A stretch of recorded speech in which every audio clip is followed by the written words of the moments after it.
It's another edition of Tech Trends, the program that takes you on a ride in 25 minutes to seek out innovation and creativity that are unique to Africa. On the program this week, we bring you the story of Mustafa Gajibo from Borno State and how he is converting petrol minibuses into solar-powered vehicles. And my conversation with David Adeleke, a tech and media analyst, focuses on how technology is fueling the creator economy.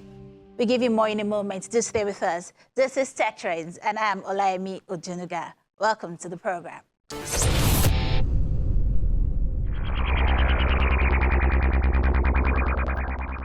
To create a more diverse and inclusive tech world, we need to inspire and empower the next generation of female role models to pursue and develop their careers in technology and become innovators, leaders, and entrepreneurs.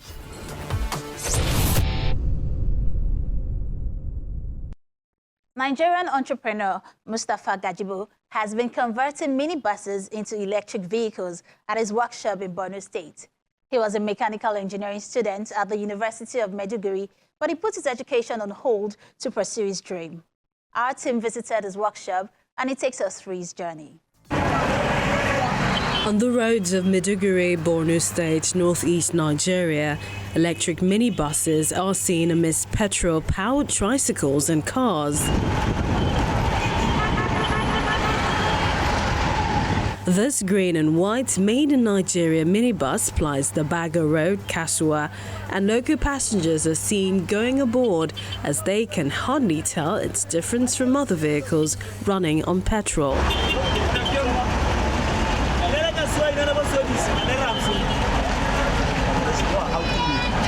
The electric minibuses are the handwork of Nigerian entrepreneur Mustafa Gajibo, who says he has a passion in renewable energy, one that was conflicting with his university education. With the nature of the work of my dad as of that time, he is a civil servant, a federal government worker. So he often gets transferred to so many states. So I started my primary school in Mubi, where he was transferred to Bauchi, where I continued my primary school. And from Bauchi State, we came down to Borno, Maiduguri, where I completed my primary school and also joined the secondary school here in Maiduguri, and also completed my secondary school here in Maiduguri. Then I joined the University of Maiduguri, mechanical engineering. And then I started, and then after some time, I think up to 300 level, then I developed so much passion in the renewable energy sector, where it always conflicts with my education. So I decided to drop out of the school and focus more on the renewable energy business that I'm doing now.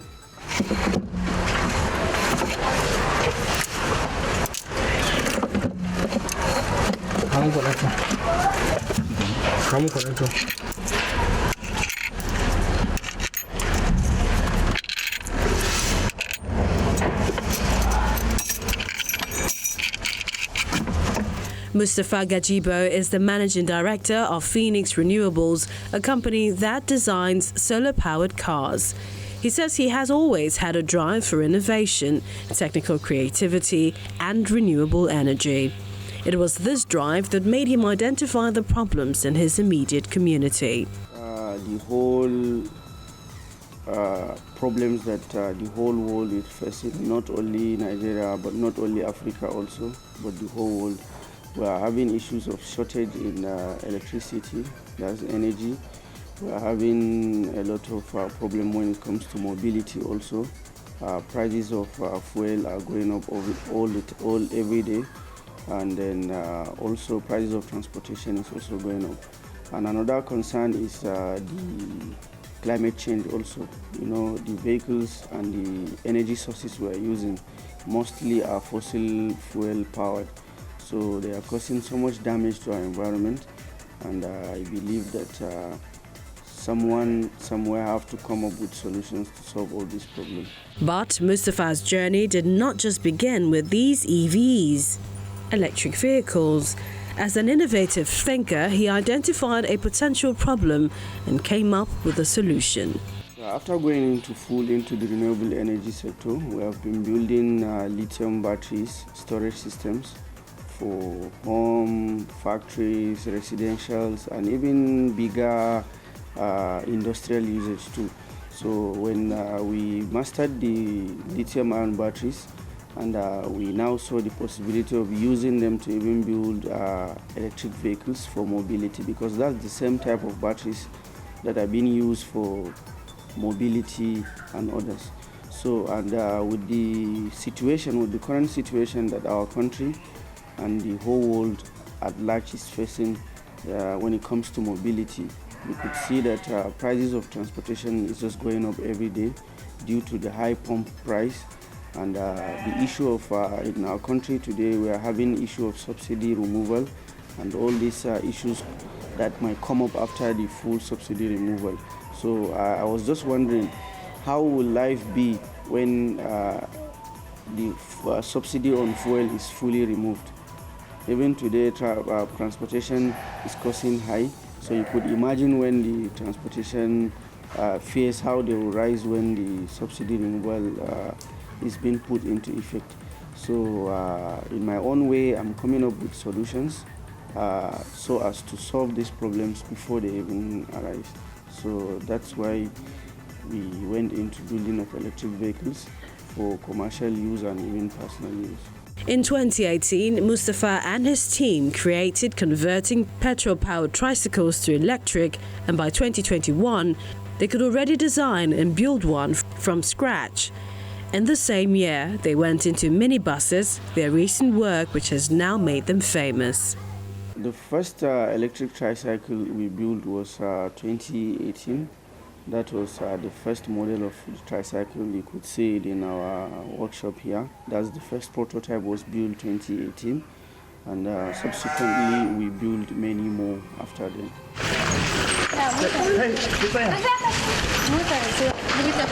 With a mission to curb pollution, increase energy supply, solve mobility issues arising from the increased cost of fuel, transportation, and the anticipated fuel subsidy removal, Mustafa's decision to delve into electric vehicles was a one-stop solution to all these problems.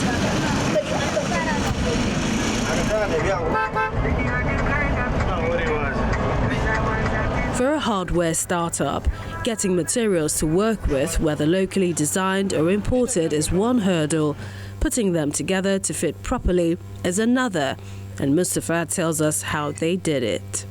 When we started the electric tricycle, after deploying some for test runs, and we took some of the samples to the Nigerian Automotive Design and Development Council for further testing and approvals, which we subsequently got. Then as a company which is driven by technology and innovations, we now went into design and building of also electric buses. We first started by converted models, which we get petrol-powered vehicles at SKDs, that's semi-knockdowns. Then we bring them down, assemble them, retrofit them, and also feed them with electric motors and motor controllers and lithium-ion batteries so as to make it fully electric. We first did the prototype of the bus, that's early 2021. That's early last year. We did the first prototype of the converted mini buses, and after testing, it could cover a distance of up to 120 to 150 kilometers on one charge. Then looking at that, then we moved into building of up to 10 units, which we deployed as a pilot scheme and also a proof of concept to show the whole world that electric vehicles are possible and they are also commercially viable. So we deployed up to 10 units, which are currently working in the city of Maiduguri. We've also, to make the whole electric mobility possible also, we developed a solar powered charging station so as to charge the vehicles, and also making it the first solar-powered commercialized charging station for EVs in Nigeria. The main components in an electric vehicle is first is the electric motor, which drives the whole vehicle. Then also the storage system, which is the battery, which powers the electric motor. And also in between, you're going to have the motor controller, which controls the flow of the current to the electric motors. And also you're going to have some wire harness, and also the retrofitting of the screens and other gadgets, and including the battery management systems, and many more gadgets like the cooling systems, which are being locally designed here. The converted minibuses can transport 8 passengers, including the driver, but that wasn't enough for Mustafa and his team. They realized that they could increase the efficiency and sustainability of the vehicles if they built theirs from the scratch. So they did just that. A 12-seater bus that can cover up to 200 kilometers on a single charge.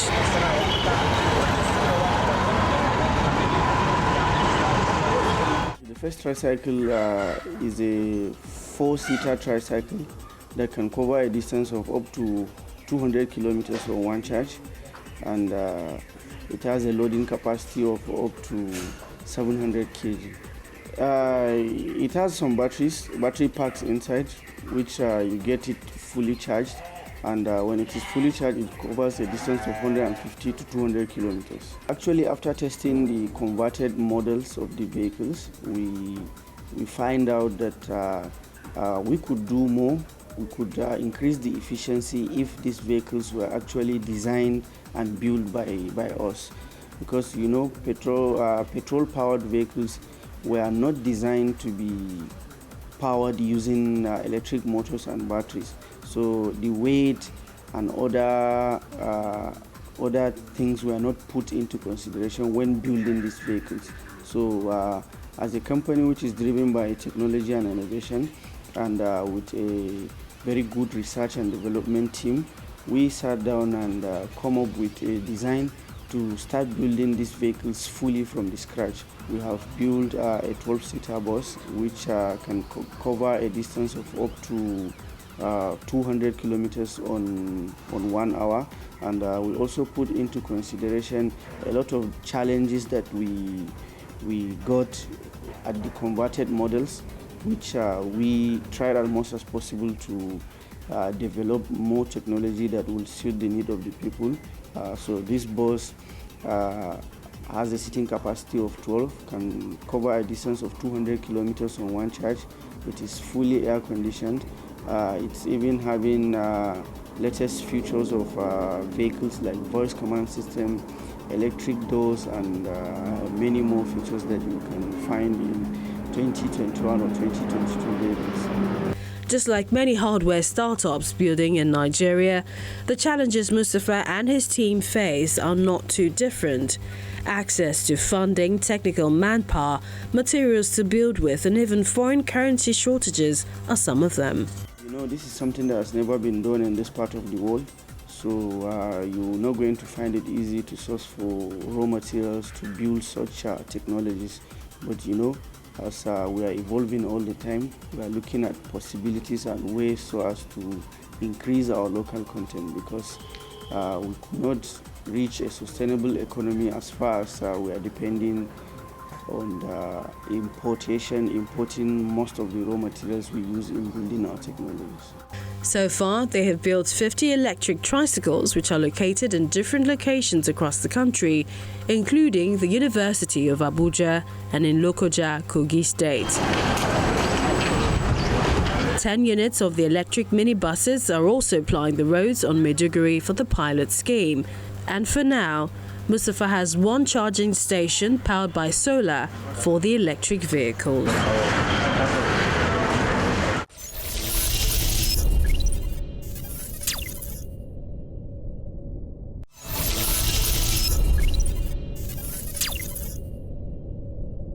The creator economy is growing rapidly, and it's helping many individuals, especially the youth, monetize their passions for a living.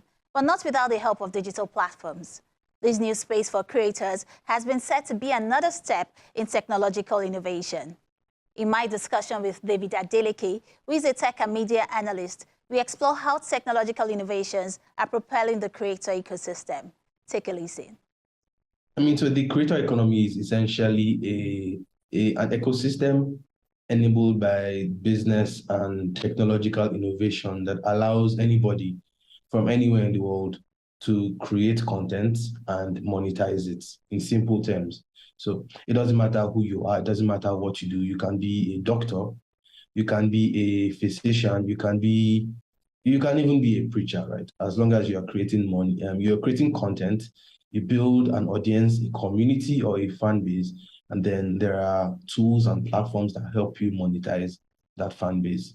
Those are the things that make up the creator economy. And what role do technology platforms play in this new digital economy? The technology platforms are the enablers. So without smartphones, for example, without computers, without the internet, without all these platforms driven by software that allow people communicate and transact, whether they see each other face to face or not. Without all those things, this creator economy will not be possible. So definitely, we can't have the creator economy without technology. Now, there have been talks about Web 3.0 in relation to the creator economy. How does this technology affect the future of content creation? So Web 3.0 is not necessarily a technology as much as it is an expression or a manifestation of new technology. So you had Web 1.0, which was read-only. We could only read things on the internet. We couldn't give feedback. Then you had Web 2.0, where people could now give direct feedback. So you can read a blog post and interact with it. Web 3.0 is where we are at, where there is no longer that, well, not necessarily that there is no longer, but the emphasis is no longer on the way the platforms can get money from people creating content and consuming content. And it is more about how people can create content and monetize directly from their consumers. So it's not necessarily the technology as much as it is the manifestation or the evolution of technology. That's where we are at right now when you talk about Web 3.0. And so some of the technological innovations that have made that possible is crypto, right? Crypto allows people to transact and make money without bothering about geographical restrictions. So someone can send a form of crypto from America to the UK, or from the UK to Nigeria, without having to worry about all the restrictions of geography and regulation and all that. So those are the things that enable this new form of creation or this new version of the internet to be possible. Talking about cryptocurrencies, blockchain, and other related technologies, how are they transforming the digital space for content creators? Can you tell us exactly what is happening? One of the things that crypto is helping us do is remove the restrictions of geography. So now, because of crypto technology or crypto-enabled technology, people can move money across borders without worrying about, again, those restrictions. Another thing that crypto does is it allows creators to monetize directly from their fans. So, for example, you have creators who can issue social tokens. Those social tokens are, you can equate them to buying shares or stock options in a company. Those shares will rise, and so the tokens will increase in value. The funds can now decide further down the line that they want to trade in those tokens for monetary value. So those are some of the things that crypto allows creators to do. It gives creators, and I say us because I'm a creator myself, it gives creators the flexibility, it gives them more options. Still on cryptos. Now, there are certain beliefs that the creator economy could be seamless with the power of crypto. Can you shed more light on that notion? I don't know if I would go as far as saying seamless, but I think it just makes life better in the sense that, for example, creators right now on the continent in Africa have to rely majorly on brands for sponsorship opportunities. So they are beholden to those brands, or they are limited by what those brands can offer them. However, what crypto can allow creators do is, if people, for example, believe in the content, or they believe in me as a creator, they really like what I do, I can issue, let's say, 100 tokens. Each of those tokens is going to come at a cost to the people who are going to buy them. However, the more my content becomes more popular, the more I become more popular, or the more my stock rises, the more the value of those tokens increases. So let's say somebody else wants to now buy into my stock, in quotes, in the future. Someone who has bought a token in the past can sell their token at a higher price. So it's almost like you are investing in a company, but this time around you are investing in an individual. So those are some of the examples of how this technology is changing the creator economy, and it's all over the world, not just on the continent, but all over the world. Now, some people believe creators will also play a key role in the metaverse. What do you think? I think that's accurate, because if you think of the metaverse as a 3D version of the internet that we have now, the internet is currently 2D. The metaverse is going to be 3D, enabled by virtual reality and augmented reality. Definitely, content is going to play a huge part of that.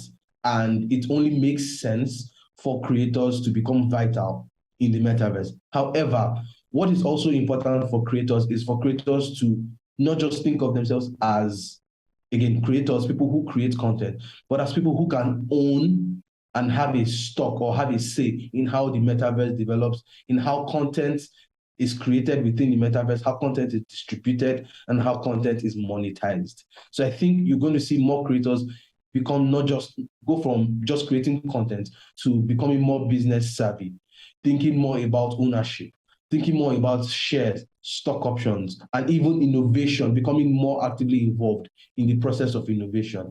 So I think those are some of the things that you're going to see as the metaverse becomes more prominent in everyday conversations. And finally, David, what else do you think we should know about the creator economy? I think there's a lot of opportunity in the creator economy. And what you're seeing now is people have their day jobs, but they also have creator jobs on the side. So you see somebody who is a trained doctor. You see somebody who is a lawyer, who is a physician. They have content creation careers on the side.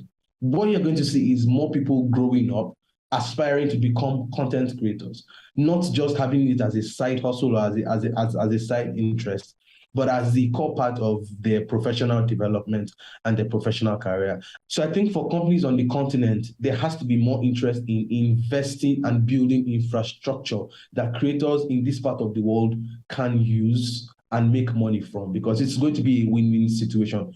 If that doesn't happen, what you will have is all the solutions and all the important innovations for the creator economy will come from the West, and then we are all just going to have to follow and get in line. And I don't think that's what people really want. I think we, as Africans, as Nigerians, we want to have a seat at the table.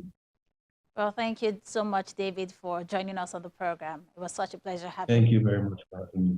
Thank you.